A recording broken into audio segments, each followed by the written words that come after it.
እድሜና ጤና ይስጥልን። በዛሬ ዝግጅታችን የአማራ ብሔረተኝነትን፣ የአማራ ማንነትን፣ የኢትዮጵያዊነት ፖለቲካን እና የአገሪቱን የአገረ መንግስት ግንባታ ሂደትን በተመለከተ አቶ ልደቱ አያሌው የጻፈውን 21 ገጽ ሰነድ አስመልክተው እንነጋገራለን። የዛሬ የዚህ ውይይት እንግዳችን ራሱ ጸሐፊው አቶ ልደቱ አያሌው ነው።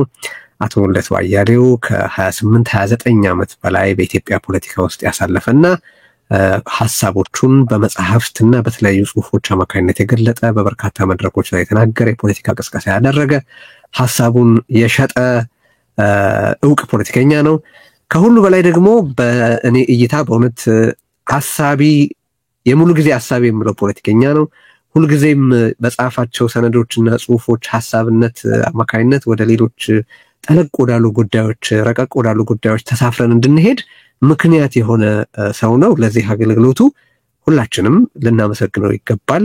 ማመስገን የሚያውቅ አገር ቢሆን አገሩ ቆሞ ሊያጨበጭብለት በተገባ ነበር ብዬ አስባለሁ እኔና ያ ባይሆን እንኳን እንዲህ አድርጓል ብለን የገመትን ሰዎች ልባዊ የሆነ ምስጋናችንን እንዲያ የሚያስቡትን ሰዎች ወክዬ እኔ አሁን እንደገና ዛሬ ማደስና ማቅረብ ፈልጋለሁ። አቶ ልደቱ አያሌው እንኳን ወደ ርዕዮት መጣ። እንኳን ዛሬ ስለምንነጋገር እንኳን ወደ መድረካችን መጣ። በጣም ነው የማመሰግነው ቴዲ ስለጋበዝከኝ። አሁን እንደው ይገባኛል ብዬ ባላምንም ላቀረብከው ማድናቆት ከልብ አመሰግናለሁ። እግዚአብሔር ይስጥልኝ። እንግዲህ ሰነዱን ተመልክቼ ጥያቄዎች አነሳና እንነጋገርባቸዋለን። በደንብ በርከት ያሉ ጥያቄዎች አሉኝ፣ ግን በተቻለ መጠን ቶሎ ጉዳዮቹን አንስተናቸው ሸፍነናቸው እንድንሄድ አስባለሁ። የዚህ ውይይት መነሻ እንዳልኩት ደግሜ የአማራ መንታ ማንነት የአማራ ብሔረተኝነት እና ምንድነው የመንታ ማንነት የአማራ ሕዝብ ህልውና እና የሀገረ መንግስት ሂደትን በተመለከተ የጻፈው 21 ገጽ ሰነድ ነው የሚያነጋግረን። የርዕዮት ቻናል ወደ ኋላ ከተመለሳችሁ በትላንትናው ዕለት ሙሉ ተተርኮ ቀርቧል። ስለዚህ ሄዳችሁ ብታነቡት ልታደምጡት ትችላላችሁ። ይህንን ውይይት ከተከታተላችሁም በኋላ ስለምን እንደምናወራ ከዚህ በፊትም ያደመጣችሁ በርካቶች እንዳላችሁ ስላየን ወይም በሌሎች አጋጣሚዎች በጽሁፍ የደረሳችሁ ወይም በሌሎች መገናኛ ብዙሃን አማካኝነት ያደመጣችሁትም ስላላችሁ ያንን አስመልክቶ ነው የምንነጋገረው። ጽሁፉ የሚያጠነጥነው በአማራ ህዝብ የፖለቲካ ጉዳዮች፣ የህልውና እና ሌሎች ጥያቄዎች ዙሪያ ትግሉ እንዴት መካሄድ ያለበት መሆኑን በጣም ጠቃሚ ምክሮች የሚሰጥ መነበብ ያለበት ሰነድ ነው። እንዲህ ልጀምር። በዚህ ጽሁፍ የአማራ ገዢ መደብ ብሎም ሆነ የአማራ ህዝብ ብሎ በጨቋኝነት መክሰስ ምክንያታዊም ትክክልም አይደለም ብለሃል። በአሁንም ዘመን የአማራ ልሂቅ ብሎ በጅምላ መፈረጅም ትክክል አይደለም ትላለህ በተለያየ ጊዜ። ሌሎችም ይሄንን ሐሳብ ያነሳሉ። እዚህ ጽሁፍ ላይ ግን የአማራ ልሂቅ ብለህ አንተ ራስህ ጥቃት እንዴት እንደደረሰበት ምን አይነት አቋም እንዳራመደ ወዘተ አብራርተሃልና አንተ የአማራ ልሂቅ ብለህ ጥቃቱን መግለጥ ከቻልክ ሌላውስ የአማራ ልሂቅ ብሎ ትችቱን፣ ቅሬታውን፣ ክሱን ማቅረብ ለምን አይችልም የሚል ጥያቄ። አይ ጥሩ ጥያቄ ነው።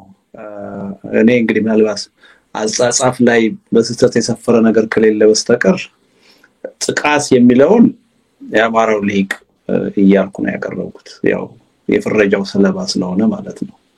ትችት ላይ የማቀርበው ግን አዲሱን የአማራ ብሔርተኝነት እያልኩ ነው የማቀርበው። ከዛ አንፃር ብትወስደው ጥሩ ነው። ምናልባት የብዕር ወለምታ ሊባል ይችላል። በስህተት እንደዛ ተብሎ የተገለጸ ነገር ካለ እሱ አይደለም ለማለት የሚፈልገው። ስለዚህ የአማራ ብሔረተኝነት ልሂቃን ማለት ነው የፈለከው? አዎ እሱ ነው። የአማራ ብሔርተኝነት አዲሱ የአማራ ብሔርተኝነት ብዬ ነው፣ ወይም ደግሞ ያን አዲስ የአማራ ብሔርተኝነት የሚያራምዱ ልሂቃን ማለት ነው እንጂ በጥቅል የአማራ ብሔረተኝነት ግን የአማራ ብሔረተኝነት ልሂቃን ወደ ኋላ መለሰበታለሁ። በትግላቸው ወቅት የሚያሳዩትን መርህ የለሽነት በተመለከተ ጥቅስ ሂሳብ ክፍል አለ ለምሳሌ እና ለነሱ ነው አድሬስ የተደረገው እንትኑ መልእክቱ። ግን ምንድነው ችግሩ? የአማራ ልሂቃን ተብሎ ወይ የትግራይ ልሂቃን ተብሎ ወይ የኦሮሞ ልሂቃን ተብሎ ትችት ቢቀርብ ኤሊት ኃላፊነት ለምን አይወስድም? የሆነን አገር ወይ የሆነን ህብረተሰብ ፌል ካደረገ ወይም ለዛ ህብረተሰብ ማድረግ የሚገባውን አገልግሎት ካልሰጠ እንኳን ኤሊት ህብረተሰብ ራሱ ኮሌክቲቭ የሆነ ሪስፖንሲቢሊቲ ይወስድ የለው አይደል? ምንም ጥርጥር የለውም። እንግዲህ የኔን አቋም የምታውቅ ይመስለኛል ቴዲ። ህዝብም ሲያስፈልግ መተቸት አለበት የሚል አቋም በድፍረት ማራመድ ሰው ነኝና ብዙ ሰው ይሄን ስናገር እንደ ነውር ይቆጥር ነበር። አሁን እንኳን እየተለመደ መጥቷል። ስለዚህ ህዝብ ከተተቸ ልሂቅም የማይተችበት ምንም ምክንያት የለም። ድክመት አለበት ብለን ካምን መተቸት አለብን ብዬ ነው የማምነው። አሁን ባለው በዚህ በፍረጃው ጉዳይ ላይ ግን ልሂቅ ብሎ ራሱ መፈረጁ ተገቢ ነው ብዬ ስለማላምን ነው። ምክንያቱም ከፍረጃው አንፃር ወይ ፍረጃውን የሚመለከተው ጉዳይ ነጥለን ስናየው የአማራ ልሂቅ በጣም ሰፊ ነው እና አይወክለው ጥቂቶች ናቸው በዛ ሂደት ውስጥ ያሉት ብዬ ስለማምን ነው እንጂ እንኳን ስለዚህ ጥያቄህ ምንድነው? ፍረጃው ተሳስቷል ነው እንጂ መፈረጁ ስህተት ነው አይደለም? አይደለም። ሰው የተሰጠው ፍረጃ ያው አቋሜን ታውቃለህ ብዬ ነው። እንኳን ያ ጽሁፉን ተመርኩዤ ልናገር ብዬ ነው። እሺ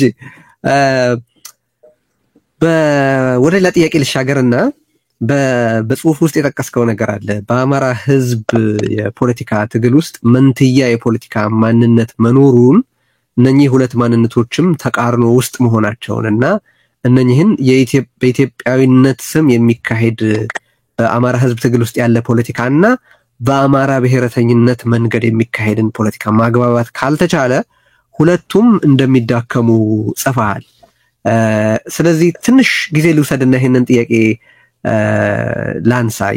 የጠቀስካቸው ሁለት ማንነቶች ተጨባጭ ተግባራዊ ልዩነት አላቸው ወይ የሚል ጥያቄ ማንሳት ፈልጌ ነው።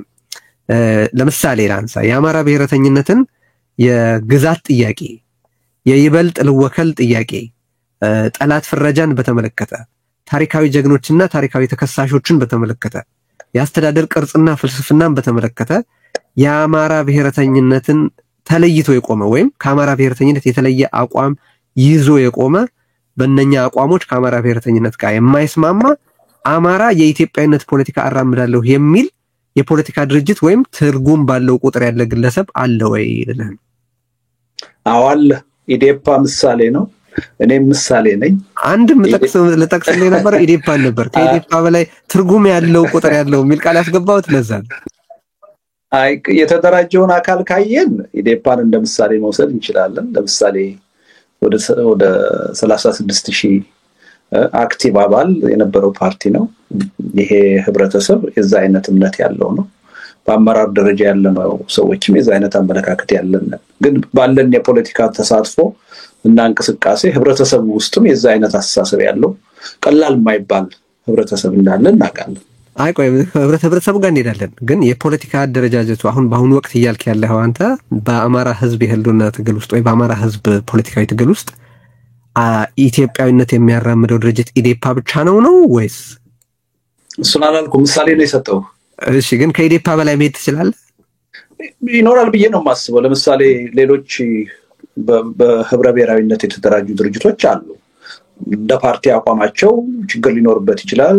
የመርህ መፋለስ በየጊዜው ልናይባቸው እንችላለን። አንዳንዶቹ አመራሮቻቸው ደግሞ የሚያራምዱት አቋም አሁን ያልከው ችግር የሚታይበት ሊሆን ይችላል። ግን ሁሉም አባል እንደዛ ነው ማለት አይደለም። ነው ግን መጠቀስ የምንችለው ግን አለ ወይ? በፖለቲካ ድርጅት ደረጃ ምሳሌ ትንሽ ልጨምር። ለምሳሌ የትግራይን ጦርነት ያልደገፈ ወይም በኃይል የክልሎችን ወሰን መለወጥ ዘላቂ መፍትሄ አያመጣም የሚል ይፋ አቋም የወሰደ ለትግራይ ወይም ለኦሮሞ ወይም ለወላይታ ወይም ለሌላው ህዝብ መብት ጥብቅና በይፋ ሲቆም የታየ ጅምላ ፍረጃንና ጅምላ ግድያን፣ ጅምላ እስርንና ጅምላ መፈናቀልን በሌሎች ላይ መደረግ የለበትም ያለ አማራ ሆኖ የኢትዮጵያዊነት ፖለቲካ አካሂዳለሁ የሚል ድርጅት ወይም ማህበር ወይም ሌላ ከኢዴፓ ውጪ አለ ወይ? ሁልጊዜ የማቀርበውን ትችት የምትከታተል ይመስለኛል ቴዲ። አሁን ሁለት አሉ ስላልክ ነው። ወደ ነጥቡ ልመጣልህ ነው። እኔ የምትቸው ሁልጊዜ አማራ ብሔርተኝነትን ብቻ አይደለም የኢትዮጵያ ብሔርተኝነትንም ጭምር ነው የምትቸው።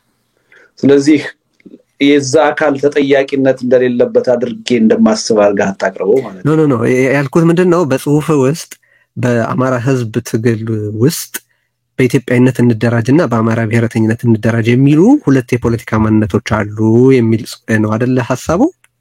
የኔ ጥያቄ ተጨባጭ ልዩነታቸው የት አለ ነው።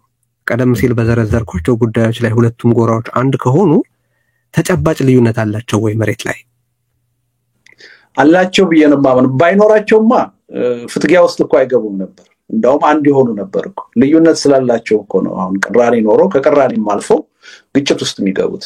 ይሄ ደግሞ በኢትዮጵያ ፖለቲካ የታወቀ ነገር ነው። ምንድነው የሚያጋጫቸው? ግጭት አለ።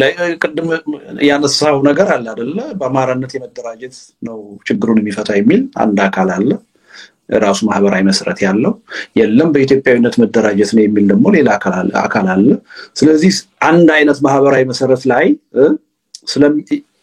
የሚገኙበት ሁኔታ ስላለ ያን ማህበራዊ መሰረት ወደ ራሳቸው ለመውሰድ መጓተት አለ። በዛ ምክንያት ቅራኔ ያለ ማለት ነው። የሚሻለህ ይሄ ነው የኔ አቅጣጫ ነው የሚል አስተሳሰብ እዛ ማህበራዊ መሰረት ላይ መጫን ሁለቱም ይፈልጋሉ።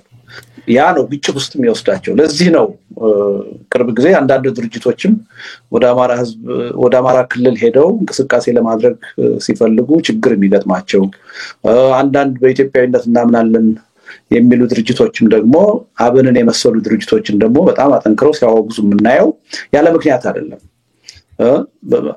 አንድ ማህበራዊ መሰረት አለ። ያ ማህበራዊ መሰረት እኔ ነኝ የምወክለው፣ በእኔ አቅጣጫ ብሄር ነው የተሻለው የሚል አስተሳሰብ ስላለ ነው ሁለቱም ላይ። የኮንስቲትዩንሲ የማህበረ ፖለቲካዊ መሰረት ሽሚያ መኖሩን አያለሁኝ። ግን የሚሻሙባቸው የግብ ልዩነት አለ ወይ? ቀደም ሲል የዘረዘርናቸውን አቋሞች ተለይቶ እኔ የማስበው እንደዚህ ነው እነሱ የሚያስቡት ግን እንዲህ ነው፣ ይሄ ልዩነት አለን፣ ይሄን ጉዳይ በተመለከተ እነሱና እኛ እንዲህ ያለ ልዩነት አለን ብለው የተተነተነ ልዩነት ማየት ስለተቸገርኩ ነው። ሜቢ እንግዲህ እኔ ሳላየው ቀርቼ ቴዲ የኢትዮጵያ የፖለቲካ ትግል ምን ያህል ችግር ውስጥ እንደሆነ፣ ቀውስ ውስጥ እንደሆነ፣ ውስጣዊ ማንነቱን ውስጣዊ ይዘቱን በአግባቡ የሚፈትሽ የሚገመግም እንዳልሆነ፣ በዛ ምክንያቱም ተሸናፊ ሆኖ እንደኖረ እና እየኖረ እንዳለኮ በተደጋጋሚ ትችት አቅርቤያለሁ። መጽሐፍ ሁሉ ጽፌያለሁ አይደል እንዴ? የዛሬ 13 ዓመት የጻፍኩትን መድሎት መለስ ብለህ ብታይ ይሄን ነው ደጋግሜ የምለው። ስለዚህ ያን ትችት ነው መልሰህ እያቀረብክ ያለው አይደለም። እኔ የተነሳሁትማ ከጽሁፉ ነው፣ ግን እኔ ለማየት ብቻ እየሞከርኩ ነው የምልህ። እነዚህ ሁለት ትርጉም ባለው ደረጃ ይለያያሉ ወይ? ሁለት ናቸው ያልነው ለምንድን ነው? ለነገሩ ሁለት ተመሳሳይ አይዲዮሎጂ ያላቸውስ ኃይሎች ተገዳድለው እናውቅ የለ እንደ ኢትዮጵያ ውስጥ? መለያየት የለባቸውም እኮ ለመገዳደል ወይ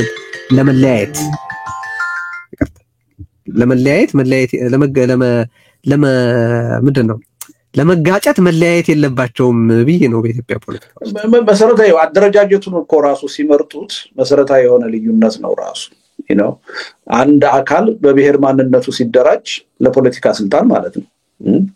እኔ ለስልጣን የምወዳደረው በብሔር ማንነቴ ነው፣ በኦሮሞነቴ ነው ወይም በትግሬነቴ ነው ወይም ደግሞ በአማራነቴ ነው ብሎ ይወዳደራል አይደል እንዴ? ያምናል በዛ ተወዳድሬ ስልጣን መያዝ ለኔም ይጠቅመኛል፣ ለሀገሪቱም ይጠቅማታል ወይም ለምወክለው ህብረተሰብ ይጠቅማል ብሎ ያምናል። በህብረ ብሔራዊ አደረጃጀት የሚያምኑ ፓርቲዎች ግን በዚህ አያምኑ ቢያንስ አይደለም ነው። በብሔር መደራጀት ለሀገርም ለህዝብም አይጠቅምም፣ የሚጠቅመው በሐሳብ መደራጀት ነው፣ በአጀንዳ መደራጀት ነው፣ በዜግነት መደራጀት ነው ብሎ ያምናሉ። ይሄ እኮ በጣም መሰረታዊ እኮ ልዩነት ነው። ቀደም ሲል ግን የዘረዘርናቸው በኋላ የምናነሳቸው ለምሳሌ ጥያቄዎቹን በተመለከተ ያላቸው ግን ትርጉም ያለ ልዩነት ምንድነው የሚል ጥያቄ ለማንሳት ነው። ግን ወደሚቀጥለው ጥያቄ እንሻገር። አንድ ነገር አንስተሃል ጽሁፍ ላይ የብሔር ድርጅት ሆኖ ብሔርተኛ አለመሆን የሚቻልበት መንገድ አለ ብለሃል። ብሔርን መሰረት አድርገው ተደራጅተው ግን ብሔርተኛ ያልሆኑ ድርጅቶች አሉ የሚል ሐሳብ አንስተሃልና ይቻላል ወይ እንደዛ ማለት? የብሔር ድርጅት ሆኖ ብሔርተኛ ያልሆነ ኃይል አለ ወይ? አንድ ሁለተኛ ደግሞ አብሮ ማከል የምፈልገው ሀገራዊ ብሔርተኛ ያልካቸውንም ኃይላት በተመለከተ ሀገራዊ ብሔርተኛ ሆኖ ጽንፈኛ ያልሆነ የኢትዮጵያ የፖለቲካ ልሂቅ ኢትዮጵያ ውስጥ ኖሮ ያውቃሉ ወይ? አሁን ማወራው አንድ ድርጅት ወይ የሆኑ ግለሰቦችን በተመለከተ ሳይሆን አጠቃላይ የፖለቲካ ምህዳሩን በተመለከተ ነው። የጽንፈኝነቱ ችግር ሁሉም ላይ አለ። እኔም የማምንበት ነው። በሁለቱም ብሔርተኝነት በአገራዊውም በንዑስ ብሔርተኝነቱም ዙሪያ ማለት ነው። መጀመሪያ ያነሳው ጥያቄ ግን ይቻላል የሚል እምነት ነው ያለኝ። ለምሳሌ ኢትዮጵያ ውስጥ ከ85 በላይ የብሔር ድርጅቶች አሉ። ሁሉም ብሔርተኛ ናቸው ማለት አይደለም። ለአንድ ብሔር ማንነት ተቆርቋሪ መሆን፣ ለዛ ብሔር ጥቅምና ፍላጎት መስራት እኔ ችግር አለው ብዬ አላምንም። ግን ከአግባብ በላይ ተለጥጦ ሌሎችን የመጥላት ስሜት ውስጥ ከገባ ለራሱም የሚሰጠው ግምት እና ለራሱ ያለው መውደድም ደግሞ ከአግባብ በላይ የተለጠጠ ከሆነና ወደ ብሔርተኝነት ስሜት ከሄደ እሱ ነው አደጋው እንጂ ጤናማ በሆነ መልኩ ሚዛናዊ በሆነ መልኩ ለራስ ብሔር መቆርቆር መታገል ችግር አለው ብዬ አላምንም። እና ኢትዮጵያ ውስጥ ከ80 በላይ የብሔር ድርጅቶች አሉ። እያንዳንዱ ብሔር እንደውም አንዳንዱ ብሔር ሁለት የፖለቲካ ድርጅት አለው ላለፈው 20 ምናምን ዓመት ቢያንስ ግን አንድ ድርጅት አለው ወክለዋለሁ የሚል። ያ ሁሉ ብሔርተኛ ነው ማለት አይደለም። አሁን አብዛኛዎቹ ደቡብ ውስጥ ያሉ የፖለቲካ ድርጅቶች ብዙዎቹ ምናልባት አንድ ሁለት ወደ ብሔርተኝነት ስሜት የተጠጉ ማቃቸው አሉ። ከዛ ውጭ ያለው ግን የብሔርተኝነት ስሜት የለውም። በኢትዮጵያ ማዕቀፍ በጋራ አብሬ መኖር ይችላልው። በኢትዮጵያ ማዕቀፍ ችግሬ ሊፈታ ይችላል። ግን ደግሞ ማንነቴ፣ ባህሌ፣ ቋንቋዬ ሊከበር ይገባዋል የሚል በጣም ሚዛናዊ የሆነ አስተሳሰብ ያላቸው ብዙ ድርጅቶች አሉ። የሀገሩን አንድነት ጥያቄ ውስጥ የማያስገቡ በሌሎች ላይ የከረረ ጥላቻ የሌላቸው አሉ። በእኔ እምነት ከብሔርተኝነት ስሜት አንፃር ለምሳሌ ኢህአዴግ ራሱ እንደ ድርጅት በነበረበት ሰዓት አዴፓ ወይም በአዴን ይባል የነበረው ድርጅት ብሔርተኛ ድርጅት አልነበረም ለረጅም ጊዜ። አሁንም ነው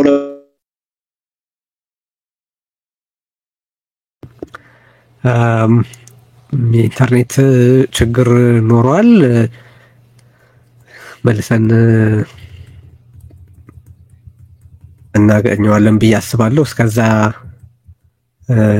የምጠይቀው እንግዲህ ሁላችሁም ሼር እንድታደርጉ ነው። ስርጭቱ ብዙዎች ዘንድ እንዲደርስ እንድታደርጉ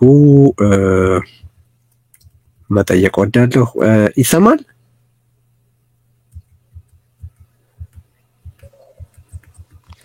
ይሰማል? ቴዲ መጣና እንትን እንዳልኩ ዋይፋዩ ተቋርጦ ቀይሬዋለሁኝ። አሁንና ቀድሜ የገመትኩት ችግር ነበር። እሺ፣ አዴፓን በተመለከተ አሁን አዴፓ የሆነውን በተመለከተ እየተናገርክ ነበር። አዴፓም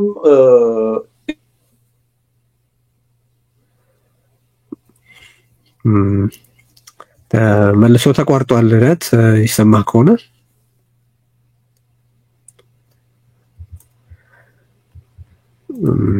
እሺ አስተካክሎት እስኪመጣ ድረስ አሁን ይሰማል? አሁን ይሰማል ቴዲ? አሁን ልሰማሃለሁ። እሺ ተስተካክሏል። አሁን እስኪ ደህና ይመስለኛል። እሺ ቀጥል። ስለዚህ እስከ ቅርብ ጊዜ ድረስ ኦህዴድም በአዴንም ብሔርተኞች ነበሩ ብዬ አላምንም። ምክንያቱም ያው የነበራቸውን ባክግራውንድም እናውቃለን። አብዛኛዎቹ የበአዴን አባላት ከኢሃፓ የመጡ ናቸው። አብዛኛዎቹ የኦህዴድ አመራሮች ከኢትዮጵያ መከላከያ ሰራዊት አብዛኛዎቹ በምርኮኝነት የተሰባሰቡ ናቸው የነበሩት። ስለዚህ ለብዙ ዓመታት የብሔርተኝነት ስሜት አናይባቸው ነበር እና በበቂ ሁኔታ ብሔርተኛ አልሆኑም ተብለው ነበር በአንዳንድ ኃይሎች የሚታቹት። አሁን ያ የብሔርተኝነት ስሜት ወደ ብዙ ድርጅቶች በከፍተኛ ፍጥነት እየተጋባ እንደሆነ እያየሁ ነው። ነገር ግን ሁሉም በብሔር የተደራጀ ድርጅት ብሔርተኛ ነው ማለት አልችልም። ቆይ እሱ ጋር ኦህዴድም ሆነ ብአዴን ብሔርተኛ ሳይሆኑ ህወሓት ብሔርተኛ ሊሆን የሚችልበት መስፈርት ምንድነው?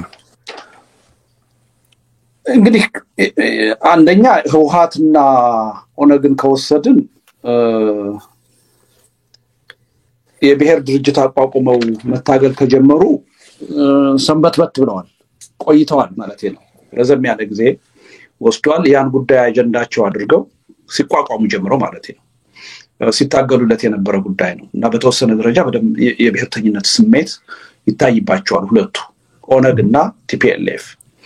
ኦህዴድንና ብአዴንን ከወሰርን ግን በግፊት ነው በጫና ነው እንደው ወደዛ ድርጅት ውስጥ እንዲገቡ የተደረገው እንጂ ህብረ ብሔራዊ በነበረ ድርጅት ውስጥ ነው ከመጀመሪያው ይታገሉ የነበረው። አብዛኛዎቹ የኦህዴድ አባላትም የብአዴን አባላት ናቸው ወይም የኢህድን ይባለው የነበረው ድርጅት አባላት ነው የነበሩት። ስለዚህ እድሜ ነው መለኪያችን ያው እድሜ ነው ሲባል ቁጥሩ ማለት አይደለም፣ ግን በዛ ነገር ላይ ከመጀመሪያው ጀምረህ አስበህበት አምነህበት ለረጅም ጊዜ ትግል ካደረክ የብሔርተኝነቱ ስሜት ሊጠጥር ይችላል ማለት ነው። አዲስ ከሆነ የቅርብ ጊዜ ከሆነ ግን እና ደግሞ መጀመሪያ አመጣጥህ ራሱ በእምነት ሳይሆን በሌላ ውጫዊ ግፊት ከሆነ ግን ብሔርተኝነቱ ጠጣር ላይሆን ይችላል ማለት ነው። የመጀመሪያዎቹን ሰዎች ኦህዴድ የመሰረቱትን ሰዎች በተመለከተ ያባባል ትክክል ሊሆን ይችላል፣ ግን እነዛ ሁሉ ሰዎች ከወረዳ እስከ ክልል ድረስ ከዛም በኋላ ደግሞ ወደ ላይ የወጡትን ሰዎች በሙሉ ግን በግፊት የመጡ ናቸው ብሎ ማለት እንዴት ይቻላል? አንድ ሁለተኛ ደግሞ ኦህዴድ በክልል ደረጃ ስልጣኑን ከያዘ በኋላ ህገ መንግስቱ የሚለውን ለብሔር የሚሰጠውን የተለየ ባለቤትነት ተቀብሎ ከዛ በኋላ ደግሞ ህገ መንግስት አርቅቆ ክልሉ እንዴት እንደሚተዳደርና ከዛ በኋላ በክልሉ ውስጥ የተፈጸሙትን ነገሮች በተመለከተ በዋነኝነት ይመራ የነበረ ድርጅት ሆኖ ሳለ ብሔረተኛ አይደለም ያልከው በምን ምክንያት ነው ማለት ፈልጌ? አንደኛ ከማህበራዊ መሰረታቸው አንፃር የኦሮሞ ህዝብ የአማራ ህዝብ እንኳን ያኔ አሁንም እንደ ህዝብ ማለት ነው ብሔርተኛ ናቸው ማለት አይቻልም። በውስጣቸው የብሔርተኝነት ስሜት የሚያቀነቅኑ የየራሳቸው የፖለቲካ ልሂቅ ፈጥረዋል። ያንዱ ከሌላው ይለያል። በህዝብ ደረጃ ግን አብዛኛው ማጆሪቲ ህዝብ አሁን ብሔርተኛ ነው ሊባል የሚችልበት ደረጃ ላይ አይደለም። እርግጥ ነው አይደለም ድርጅቶቹን በተመለከተ እሱ ነው ያልኩህ ከታች ጀምሮ የመጣው ስላልከኝ ነው። ስለዚህ ከዛ በአስተዳደር መዋቅር ውስጥ የነበሩትን ማለት ነው። ያው ካድሬ ብሔርተኛ ስለሆነ ነው ማለት አይደለም። በወቅቱ ይገፋፋ የነበረው ይፈለግ የነበረው በብሔር መደራጀት ስለነበረ ብቻ ነው። አብዛኛው ለምሳሌ አማራ ውስጥ የዛ አይነት የብሔርተኝነት ስሜት ኖሮት አይደለም አብዛኛው ሰው በብአዴን ዙሪያ የተደራጀው። እዚህ ወረቀቴም ላይ ገልጬዋለሁ። ፖለቲካን የፓርቲ አባል የገዢ ፓርቲ አባል መሆንን የእንጀራ ጉዳይ የኑሮ ጉዳይ አድርገው የሚያስቡ ሰዎች ናቸው እየገቡ የተደራጁት። ስለዚህ የብሔርተኝነት ስሜት ኖራቸው አይደለም። በምን መለካት እንችላለን? ምልህ በአንድ አመት በሁለት አመት በሶስት አመት ጊዜ ውስጥ ራዲካላይዝ ሊደረግ አይችልም። አንድ ህብረተሰብ አንድ ግለሰብ ሊደረግ ይችላል፣ አይደረግም እያልኩ አይደለም። ለምሳሌ ያለፈውን 27 አመት ብንወስድ ለምሳሌ ከ27 አመቱ ውስጥ ለኔ የመጨረሻዎቹ 4 እና 5 አመት ናቸው በከፍተኛ ደረጃ የብሔርተኝነት ስሜት እየዳበረ የመጣው በከፍተኛ ደረጃ። ከዛ በፊት በነበሩት አመታት ብሔርተኝነት ብዙም ጠንካራ አልነበረም። አሁን ለምሳሌ ኦህዴድን ብትወስድ ኋላ ነው ከኦኤልኤፍ ጋራ ፉክክር ውስጥ በመግባት የማህበራዊ መሰረት ሽሚያ ውስጥ በመግባት እኔ ነኝ የበለጠ ለኦሮሞ ህዝብ የምጠቅመው እኔ ነኝ የበለጠው ተቆርቋሪ የሚል ፉክክር ውስጥ ከተገባ በኋላ ነው የብሔርተኝነት ስሜቱ ኦህዴድም ውስጥ እየተጠናከረ የመጣው እንጂ መጀመሪያ ኦህዴድ ውስጥ የብሔርተኝነት ስሜት ራሱ አልነበረም። አዴፓ ምንም ማነው በአዴን ሊደርሺፑ ራሱ መጀመሪያ ራሱ በግፊት ነው ወደ ብሔር ድርጅትነት እንዲቀየር የተደረገው እና የብሔርተኝነት ስሜት እስከ ቅርብ ጊዜ ድረስ አሁንም አላቸው ማለት አንችልም። እንደ ቡድን አልፈው እዛ ውስጥ የብሔርተኝነት ስሜት ያዳበሩ ሰዎች እንዳሉ አውቃለሁ። ብዙዎች ግን የዛ አይነት የብሔርተኝነት ስሜት አላቸው ብያለሁ አሁንም ቢሆን። እሺ እኔ በጣም አሻሚ ይመስለኛል ለመለካት ቴዲ በጣም አሻሚ ይመስለኛል። 28 አመት 29 አመት የፖለቲካ ትግል ውስጥ በነበረ ቆይታ ከየት ወዴት እያደገ እንደመጣ ስሜቱ ለማየት ቅርብ ነበርኩ። ብዙ የኦህዴድና በተለይም በአዴን በኢህአዴግ ውስጥ ይተች የነበረው በበቂ ሁኔታ ብሔርተኛ መሆን አልቻልክም ተብሎ ነበር። በአዴን ልክ ነው። ኦህዴድ ግን የትችት ሲቀርብበት እኔ አላውቅም። በኦህዴድ ላይ የነበረው ትችት ምናልባት ከኦነግ ጋር በመተባበር ወይም ምንድነው ከስም በቀር በተቀረው ከኦነግ ባለመለየት ሲከሰስ ነው ማስታወሰው።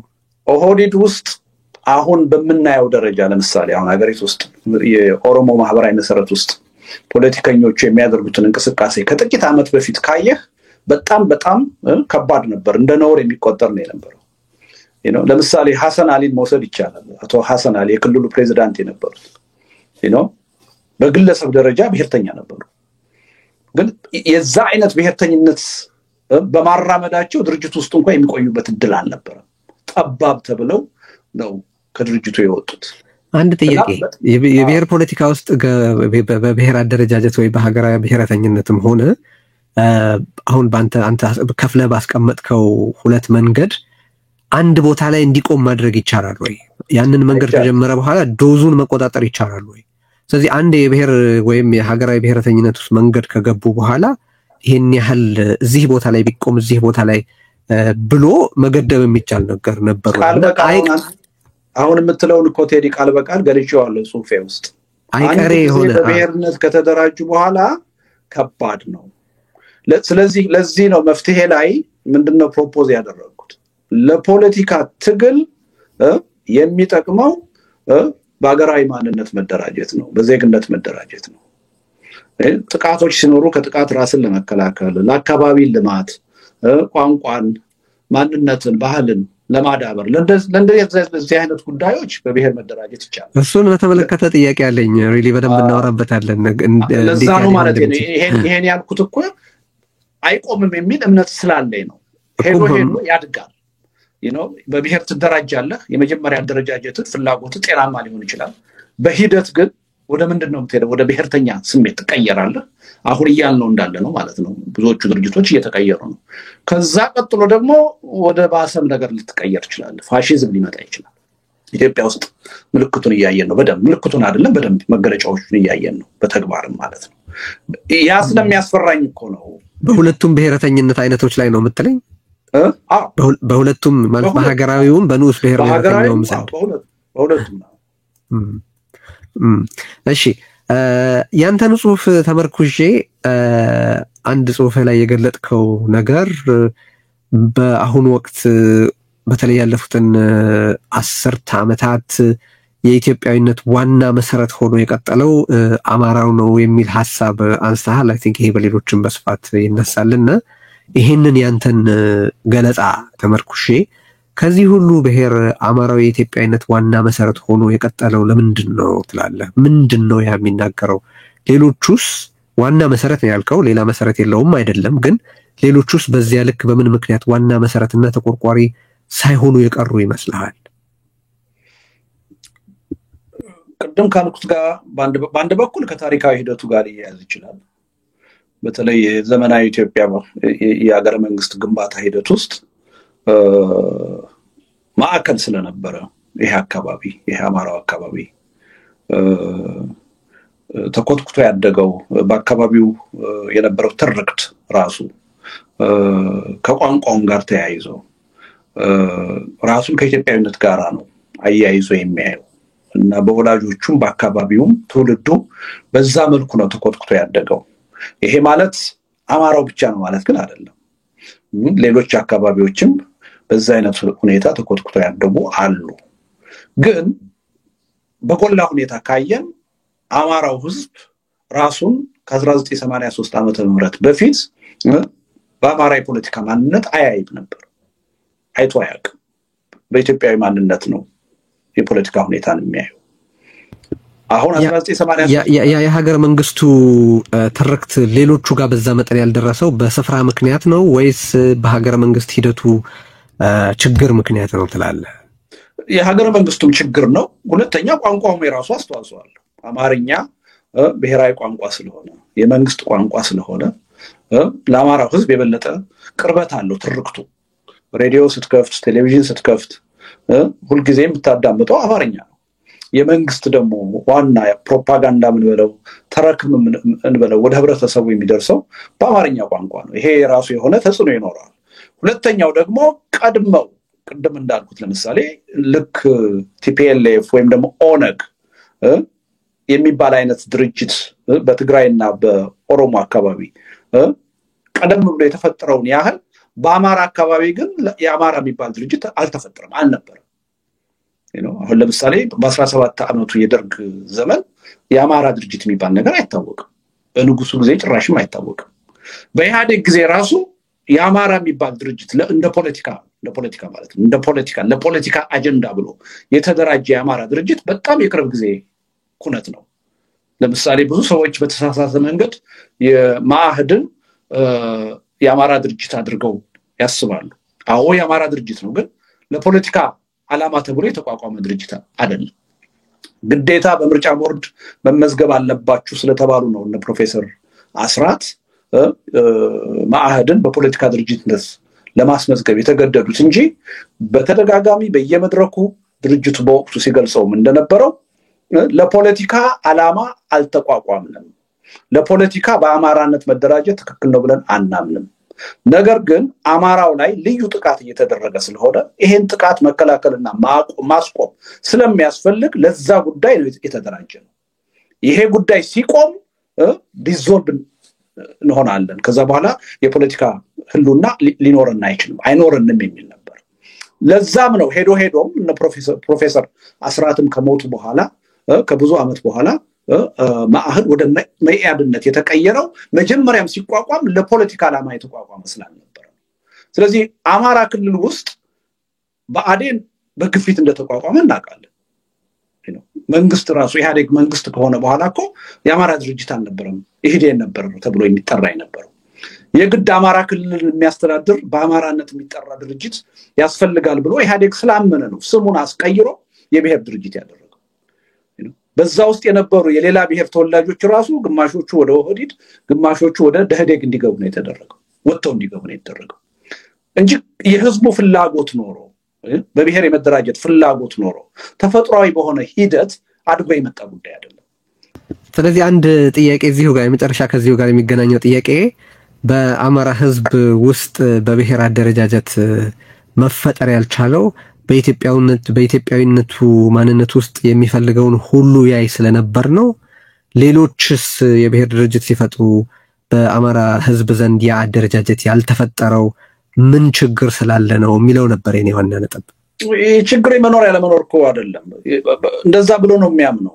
ራሱና አማራ ነኝ ብሎ የሚያምን ህብረተሰብ አይደለም የነበረው በቀደመ ጊዜ። ችግር ስለ አጠቃላይ አገሩ ላይ በዚህ ደረጃ ያለ ዲስኮርደንስ የመፈጠሩ ምክንያት ምንድነው ማለት ነው? የቀደም እኮ ያልኩ ነው። ለምሳሌ የትግራይ ህዝብና የአማራ ህዝብ ስለነበውና ከፖለቲካ አንፃር ልዩነት ነበረው ልንል አንችልም። ከለውጡ በፊት ማለት ነው። ቲፒኤልኤፍ ከተፈጠረ በኋላ ግን 17 ዓመት ሙሉ የትግራይ ህዝብ ላይ ከፍተኛ የሆነ ስራ ተሰርቷል። የብሔር አደረጃጀትን የብሔር ፖለቲካን በማራመድ ረገድ የትግራይን ትውልድ በዛ ለመቅረጽ ከፍተኛ ሙከራ ተደርጓል። ይሄ ቀላል የሆነ ተጽዕኖ አይደለም የፈጠረው ማለት ነው። ልደቱ በ60ዎቹ የነበሩት ተማሪዎችና ልሂቃን ዘንድ የዚህ ግራ የሆነ አመለካከት የግራ ፖለቲካ ማለት ነው ወደ ሌፍት ሊኒንግ የሆነ እንደውም እልም ያለ ሌፍት የሆነ ፖለቲካ አስተሳሰብ የነበራቸው ከሁሉም አይነት ብሔሮች ነበሩ አይደለም? ስለዚህ ያ ታሪክ አስቀድሞ የነበረው መደላደል በትግራይ በኦሮሚያ ወይም በጋምቤላ ወይ በሲዳማ እንደዚህ አይነት ድርጅቶችን ሲፈጠር ኦኬ ከዛ በፊት ተቀራራቢ ከነበረ ማለት ነው። ካልሆነ ትነግረኛለህ። ግን ተመሳሳይ ሁኔታ ላይ ከነበሩ ተቀራራቢ ነው ያልኩ የትግራይና የአማራን ማለት ነው።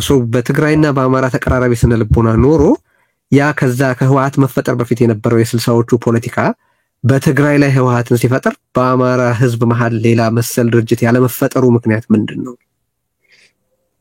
እንግዲህ ድርጅቶቹ ሁለቱ ድርጅቶች ማለት ነው ያው ታሪካዊ አመጣጡ ከማርክሲዝም ሌኒዝም ትንታኔ ጋር ተያይዞ የመጣ ነው።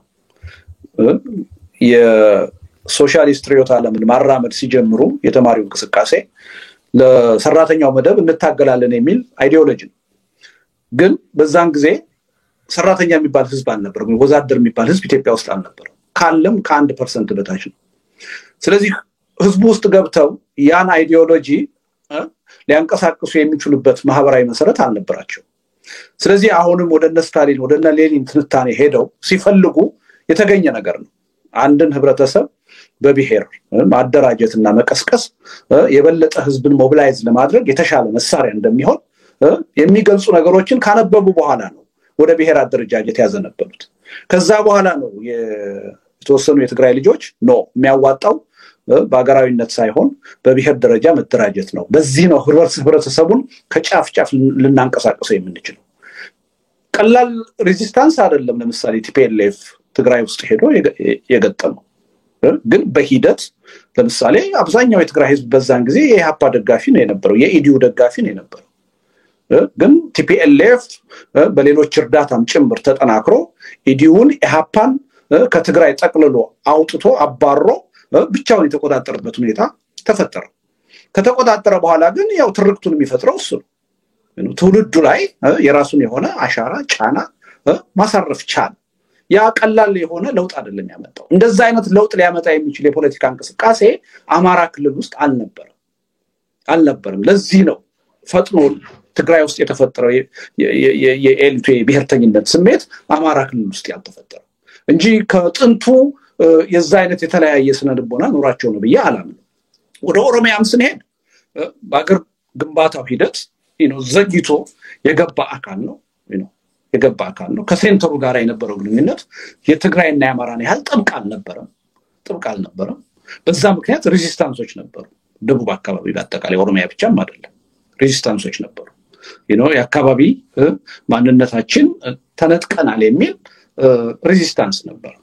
በዛ ምክንያት የኢትዮጵያ ስሜቱ በተወሰነ ደረጃ በተለይ ከተሞች አካባቢ በመንግስት መዋቅር ተሳታፊ በሆኑ የህብረተሰብ ክፍሎች አካባቢ እየዳበረ የመጣም ቢሆን የአማራ ክልልና የትግራይ ክልል ላይ ባለው መጠን ግን የዳበረ አልነበረም። ያ ከሀገረ መንግስት የግንባታ ሂደቱ ጋር ተያይዞ የሚሄድ ነገር ነው።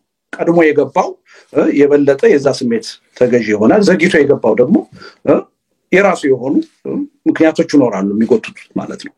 በዛ ምክንያት ሁለቱ ክልሎች ላይ የምታየው አይነት ስሜት አልነበረም። የራሱ የሆነ የተለየ ስለልቦና ነበረው ደቡብ አካባቢ በተለይ ከመሬት ጥያቄ ጋር ተያይዞ ከጭሰኝነት ጥያቄ ጋር ተያይዞ ብዙ ብሶቶች ነበሩ።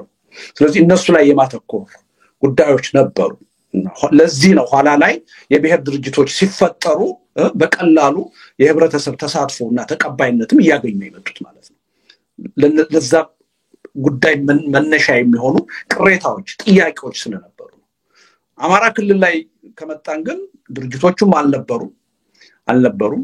በተለየ ሁኔታም ደግሞ እንደማንኛውም የኢትዮጵያ ህዝብ የጭቆናው ተካፋይ ነው፣ ተበዳይ ነው፣ በድህነት ውስጥ ያለ ነው። አብዛኛው አርሶ አደር ነው፣ ድሃ ነው። ያን ይካፈላል። በስነ ልቦና ደረጃ ግን ለየት ያለ ባህሪ ነበረው። ያው ቅድም የገለጽኩት ነው። ያ ደግሞ ተጨባጭ ነገር ነው ማለት ነው። እሺ ክቡራትና ክቡራን ይሄንን ዝግጅት ሼር እንድታደርጉ ላይክ እንድታደርጉ እንሻለን። ሰብስክራይብ አድርጉ ቻናላችንን። ሜይ 14 ልዩ ቨርቹዋል ኢቨንት አለን። እሱን eventbrite.com ላይ ሄዳችሁ ርዕዮት አፕሪሺዬሽን ዴይ ብላችሁ ብትጽፉ ወይም ርዕዮት.media ላይ ሄዳችሁ ሊንኩን ማግኘት ትችላላችሁ። ዜናም ኮሜንቱ ላይ ታስቀምጥላችኋለች እየደጋገመች በሱም በኩል ማግኘት ትችላላችሁ። ትኬቱን በማግኘት የዝግጅቱ ተካፋይ እንድትሆኑ ማሳሰብ እወዳለሁ። የሀገረ መንግስት ግንባታ ትንተና ላይ እዚህ ጽሁፍ ይሄንን ጽሁፍ አስመልክቶ ነው የምናገረው። የሀገረ መንግስት ግንባታ ሂደቱ እስከ 1983 ድረስ ደህና ሲራመድ ቆይቶ በ1983 መቀልበስ እንደጀመረ እንዳስብ ያደረጉኝ ነገሮች አሉ። ጥቂት ከጽሁፉ ልጥቀስና እንነጋገርባቸው። ከ1983 ዓመተ ምህረት ላይ ጥቅስ ልጀምር ነው። 1983 ዓመተ ምህረት ላይ አሸናፊ ሆኖ ወደ ስልጣን የመጣው ብሔረተኛ ኃይልም የሀገረ መንግስት ግንባታ ሂደት የደረሰበትን ትክክለኛ የእድገት ደረጃ በውል በመገንዘብ የነበሩበትን ጉድለቶች አሟልቶና አስተካክሎ መቀጠል ሲገባው ከዚያ በተጻራሪ የሀገረ መንግስቱን ነባር መሰረቶች ሙሉ በሙሉ በመናድ የራሱን አዲስ ሀገረ መንግስት ሂደት የራሱን ሀገረ መንግስት እንደ አዲስ የመገንባት ሙከራ ጀመረ ትላለ። ሆኖም የአዲሱ ስርዓት አካሄድ በአንጻራዊነት ሲገነባ የኖረውን ሀገራዊ አንድነት ፈጽሞ የካደ በሀገራዊ ስምምነት ላይ ያልተመሰረተና የብሔር ልዩነትን መሰረት ያደረገ ከፋፋይ አካሄድ ስለነበር ውጤቱ የሀገረ መንግስቱን ሂደት ወደ ኋላ የሚቀለብስና ወደ ማፍረስ አቅጣጫ የሚወስድ ሆኗል። የጥቅሱ መጨረሻ ጥያቄ አንደኛ የሀገረ መንግስቱ ወደ መገንባት አቅጣጫ ወይም ደህና ይጓዝ ከነበረ ቀደም ሲል የጠቀስኳቸው ማለት አሁንም እነዚያ ሁሉ ጥያቄዎች በኋላ የተከሰቱት ሽንቁሮች አማጺ ኃይላትና ጦርነቶች ምን ወለዳቸው? ያኔ ሲገነባ እንጂ ሲፈርስ አልነበረም ያሰኘህ ምንድነው? ሁለተኛ ቢያንስ ከ1960ዎቹ ወዲህ የነበረውን ጉዞ አሁን አንተ ባስቀመጥከው መስፈርት መሰረት በቁልቁለቱ ውስጥ ያለማካተትህና አገሩ ወይም የሀገረ መንግስት ግንባታው ከባድ ፈተና እና የመበታተን አደጋ ገጠመው ለማለት 1960ዎቹን እንደ መነሻ ያላደረክበት ምክንያት ምንድነው? ቢያንስ 17 ዓመቱን ሽቅብ 1983 በኋላ ያለውን ደግሞ ቁልቁል ነው እንዴት ልትል ቻልክ የሚል ጥያቄ አላልኩም ቴዲ እንደዛ አይደል በግልጽ የሚለውን መሰለ ጽሁፉ ላይ የሚለው ጽሁፉ ላይ በ1983 ዓመተ ምህረት ሀገሪቱ የመፍረስ ጉዞን ጀመረች ነው ወይ እሱ ተብሏል። ሁለት ነገር ስላልክ ነው። አንደኛ የተሻለ የሚል ነገር አላልኩም። ሲገነባ የነበረውን ሲገነባ የነበረው አንተ እኮ ተናግረሃል ጠይቀሃል። እሺ አይ እኔ ግልጽ ለማድረግ ነው። ሁለተኛ ያኛው ሽቅብ ነበር ይሄኛው ቁልቁል ነው አላልኩም። እንደውም በደንብ ካነበብከው ለሀገረ መንግስቱ ነው አለመጽናት ተጠያቂ ያደረኩት የቀድሞውን የሀገረ መንግስት ግንባታ ሂደት ችግር ነው ያደረኩት። ምንድነው ያልኩት ችግሩ አንድ ሀገር ሊገነባ የሚችለው በዋናነት በሁለት መንገድ ነው። አንዱ ውስጣዊ ልዩነቶችን ሁሉ አስወግደህ ኔሽን ስቴት ወጥ የሆነ ማንነት መፍጠር ነው። አንዳንድ የአውሮፓ ሀገሮች ሲያደርጉት እንደታየው ማለት ነው። ኢትዮጵያ ውስጥ እንደሱ አልሆነም። እንደሱ ማድረግም ተገቢ ነው ብዬ አላምንም። እኔ ግን አንዱ የሀገረ መንግስት ግንባታ ሂደት እንዲጸና የሚደረግበት መንገድ በታሪክ እንደሱ ነው። ውስጣዊ ልዩነቶችን ሁሉ ጨፍልቀህ አጥፍተህ አንድ ወጥ የሆነ ማንነት ወይም ኔሽን ስቴት መፍጠር ነው። እሱንም አላደረገም። ሁለተኛው ደግሞ ዴሞክራቲክ በሆነ መልኩ አካታች በሆነ መልኩ ለልዩነቶች ተገቢ ቦታ ሰጥቶ ተገቢ ዕውቅና ሰጥቶ በአገር ውስጥ ያሉ ማንነቶች ሁሉ አገሩን የጋራ አድርገው በጽናት እንዲያዩ የሚያደርግ ሁኔታ መፍጠር ነው። ይሄንም አላደረግም። ያ ሂደት ከሁለቱም ባንዱም የሀገረ መንግስት ግንባታውን ሊያጸናው ስላልቻለ ነው በቀላሉ 1983 ላይ ቻሌንጅ የተደረገው ብዬ መነሻ ያደረኩት ቀድሞ የነበረውን የሥርዓት ግንባታ ድክመት ነው። እሱን ስለሳትከው ነው አላልኩም። ስቸው አይደለም በሀገረ መንግስቱ ላይ ትችት ማቅረብና በ1983 የሀገሪቱ የሀገረ መንግስት ሂደት መፍረስ ጅማሩ ነው ማለት በጣም ልዩነቱን መጣል እኮ አሁን አንተ ግን ያልኩበትን ምክንያት ላስረዳና ሐሳብህን ትቀጥላለህ። በ1983 አገሪቱ የመፍረስ ጉዞን ጀመረች ስትል ከዚያ በፊት እየተገነባ ነበር ብለህ ታስባለህ እንደለ ያሰኘኝ ነገር ምንድነው? ከ1983 በኋላ አገሪቱ የሀገረ መንግስት ጉዞ ግንባታ በአንጻራዊነት የደረሰበትን እድገት ወደ ኋላ እንደቀለበሰ ማስፈረህ ነው አንድ። ሁለተኛ የሀገረ መንግስት ግንባታው የነበሩበትን ችግሮች አሟልቶ የነበሩትን ነገሮች ግን ጠብቆ ይዞ ቀይቶ በዛው መቀጠል ይገባው ነበር ስትል በዛው የሚቀጥልበት የተጀመረ በመገንባት ላይ የነበረ የሀገረ መንግስት ሂደት ነበር ይያልክ ስለሆነ ነው። አዎ ነበር። ስለዚህ 1983 ላይ ሲገነባ የቆየውን ማፍረስ ጀመረ 1983 ላይ ያልክበት ምክንያት ነው ያልገባኝ። የግንባታ ሂደት ነበር ወይ? አዎ ነበር። የግንባታ ሂደቱ ግን ችግርና ድክመት ነበረበት ወይ? አዎ ነበረበት። ዋናው ነጥብ እሱ ነው። ግንባታማ ነበረ። ከአፄ ቴዎድሮስ በፊት እኮ ኢትዮጵያ በዘመነ መሳፍንት እኮ ነው ተዳደረ የነበረው። አንድ ማዕከላዊ የሚባል መንግስት ሁሉ እኮ አልነበራትም እኮ። አሁን ያላትን ቅርጽ በሀገር ደረጃ በስቴት ደረጃ አላት ሊባል የምትችል ሀገር አልነበረችም።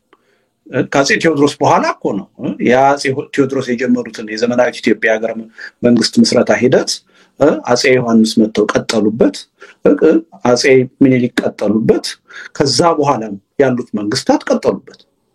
ይሄ ነው የሆነው። ግንባታው ነበረ። የዛሬ 150 ዓመት በፊት የነበረችው ኢትዮጵያና ከዛ ወዲህ ያለችው ኢትዮጵያ አንድ አይደለችም። በይዘትም በቅርጽም ተጠናክራለች። በመሰረተ ልማት ህብረተሰቡ ተቀራርቧል። የጋራ የሆነ ብዙ ማንነቶች ተፈጥረዋል። ህብረተሰቡ በብዙ መስተጋብር ተዋህዷል። በብዙ መስተጋብር ልዩነቱ እንዳለ ሆኖ ማለት ነው።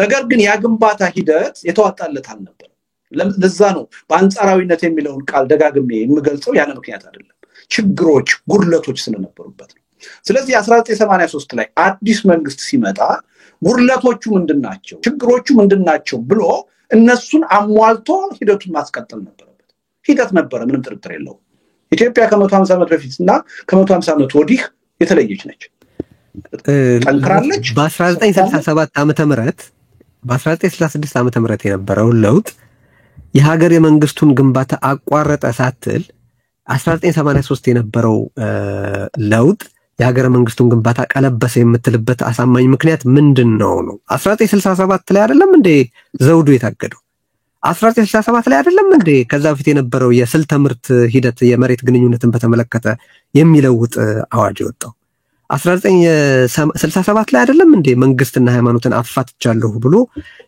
የራሱን አዲስ መንገድ የጀመረው 1967 አይደለም እንዴ የቀደመችው ኢትዮጵያ ሳትሆን አዲስ አብዮታዊት ኢትዮጵያ ፈጥረናል ብለው የኢትዮጵያዊነት አዲስ ትርክት የጀመሩት ፕላስ በ17 ዓመት ጊዜ ውስጥ ያ ሁሉ ሽብር ያ ሁሉ ግድያ ያ ሁሉ ነገር ሲካሄድ በአገር ስም ተደርጓልና የአገር መንግስት ግንባታው ሂደት ቀጣይ ክፍል ተደርጎ መታየት አለበት ወይ ነው የኔ ጥያቄ በደርግ ጊዜ አሁን አንተ እንዳልከው ከኃይለ ሥላሴ ወደ ደርግ በተደረገው ሽግግር በጣም መሰረታዊ ሆኑ ለውጦች ተከስተዋል አሁን አንተ እንዳልከው ለምሳሌ ከንጉሳዊ ስርዓት ወደ ሶሻሊስታዊ ስርዓት ለውጥ ተደርጓል የመሬት ስሪቱ በከፍተኛ ደረጃ ተለውጧል የኦርቶዶክስ ሃይማኖት በመንግስት ውስጥ የነበራት ድርሻ እንዲቀር ተደርጓል ብዙ ነገሮችን መቀጠል ይቻላል በጣም ስር ነቀል የሆነ ለውጥ ነው የነበረው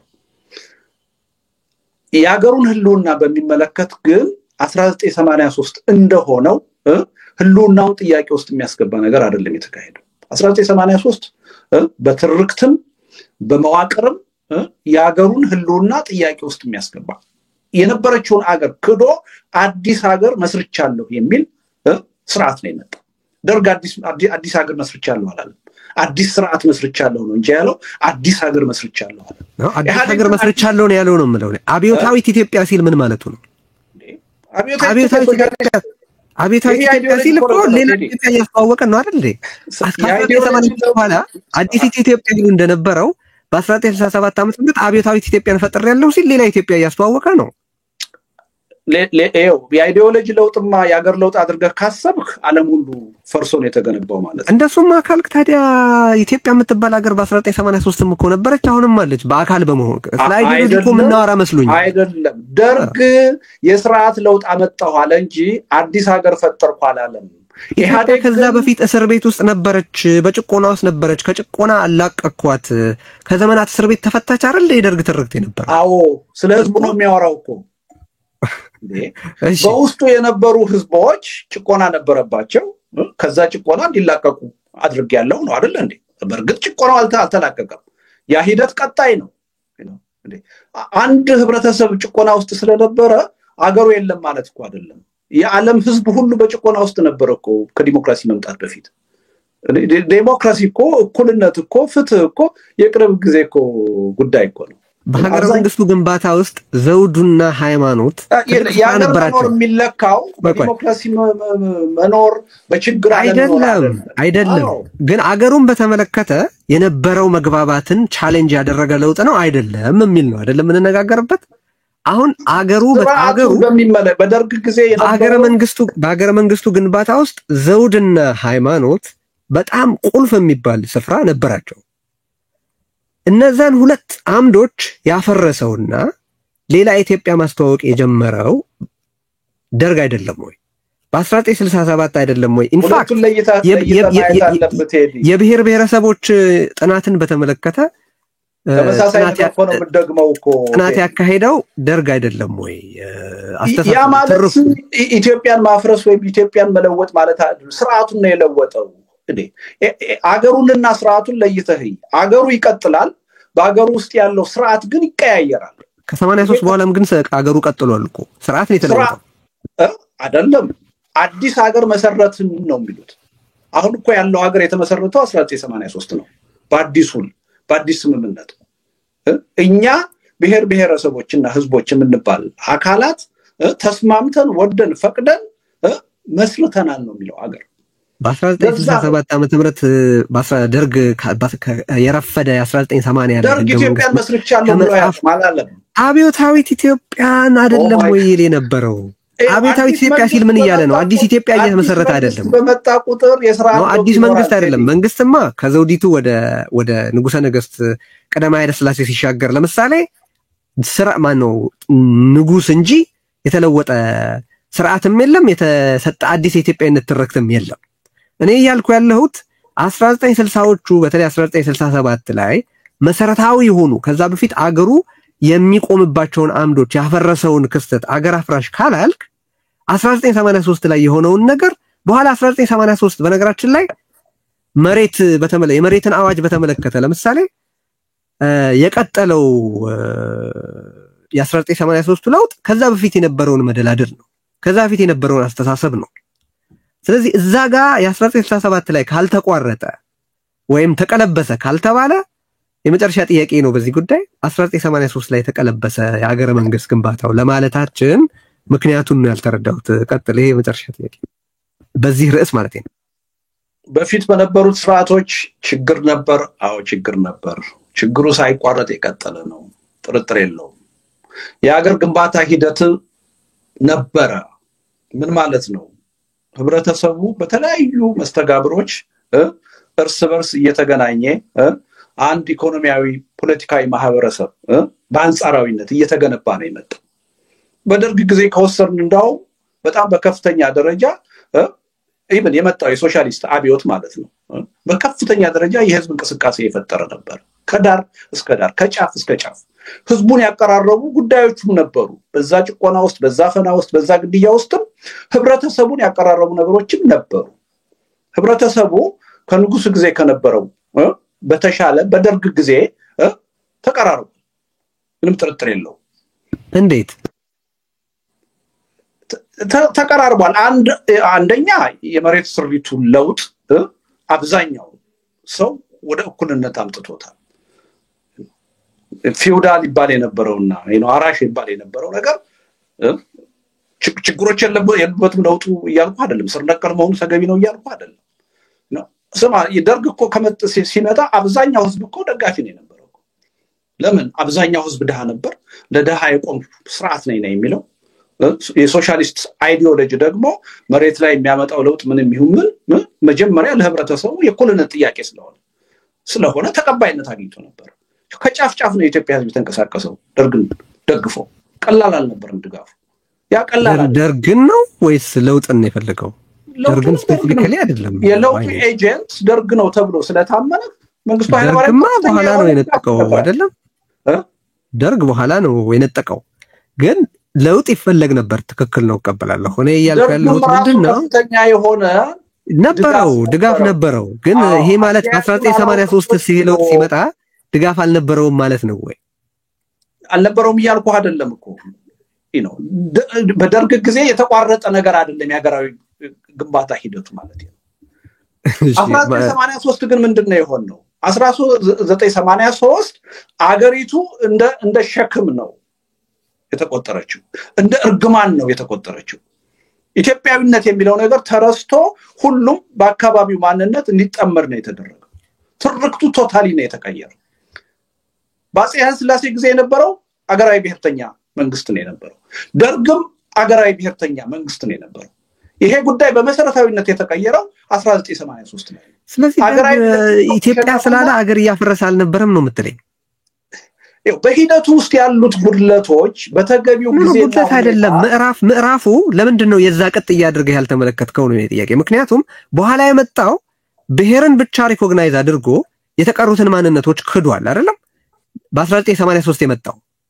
ግን በ1983 የመጣው ህገ መንግስት የተደረገው ትርክት የፖለቲካው ተዋስኦ ውስጥ ገብቶ ቅርጽ ባለው ደረጃ ፓርቲ አደራጅቶ የራስን በራስ እድል እስከ መገንጠል የሚለው ጽንሰ ሐሳብ የማይቀበል የፖለቲካ ፓርቲ በጣም ጥቂት የነበረበት ጊዜ 1960ዎቹ አጋማሽ ላይ ነው በዛ ወቅት ልክ የ1983ቱ ለውጥ ብሔርን ብቻ ተቀብሎ የተቀረውን የሰው ማንነት ሁሉ የመካዱን ያክል የዚህ 1983 ለውጥ ቀዳሚ ምዕራፍ የነበረው 1967 ደግሞ ሃይማኖታዊ ማንነትን ክዶ የዘውድን ተቋምነት አፍርሶ የሚቀጥለው ምዕራፍ እንዲመጣ የተመቻቸ ሁኔታ ፈጥሯል ልንል አንችልም ወይ?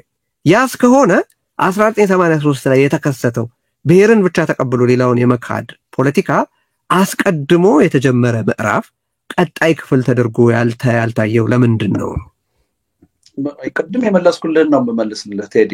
ለመጠየቅ ብለህ እየጠየቅከኝ ካልሆነ በስተቀር 1983 ላይ ይሄ አዲስ ትርክት ሲመጣ የሀገረ መንግስት ግንባታው ሂደት ከመጠናከር ይልቅ ወደ መፍረስ የሄደው በቀደምት መንግስታት ሊሰሩ የሚገባቸው ነገሮች ሳይሰሩ ስለቀሩ ነው። የነበሩት ድክመቶችና ጉድለቶች በአግባቡ አድሬስ ስላልተደረጉ ነው። አንድ አገር ሊገነባበት ከሚገባው ሁለት መንገዶች ውስጥ አንዱንም ሳያሳኩት በመቅረታቸው ነው ብዬ ተችቻለሁ። መልሰህ እኮ ይሄን ትችት ነው አሁን የምትነግረኝ ለኔ።